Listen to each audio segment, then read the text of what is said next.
আমরা দেখব অনেক সময় রাস্তা চলতে গেলে চলতে চলতে হঠাৎ হোঁচট খেয়ে পড়ে যায়। ওই পড়ে যাওয়াটাকে আমরা দুর্ভাগ্য মনে করি, কারণ ওটা আমাদের কষ্ট দেয়।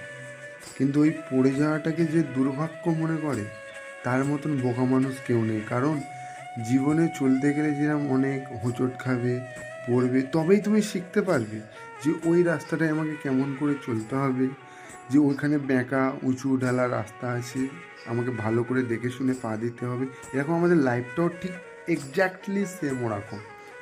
কারণ আমাদের লাইফটা হচ্ছে আমাদের মানে যাচাই করে যে এই কী করতে চাইছে, কীরকম ভাবছে। আমরা দেখো আমাদের থিঙ্কিংটা এমনই, আমরা যেমন ভাববো ঠিক তেমনটাই হবে। আমরা যদি ভাবি যে এই এভাবে হচ্ছে না, আমরা যেন কোথায় চলে যাচ্ছি, কিন্তু হ্যাঁ সত্যি আমরা কিন্তু এক জায়গায় চলেই যাব। আমাদের তাই ভাবতে হবে যে কিভাবে কঠিন কঠিন জিনিসটাকে সহজ করা যায়। আর যেদিনকে ওই কঠিন জিনিসটাকে সহজ করতে পারবে, সেদিনকেই ভাববে দুনিয়া আমাদের।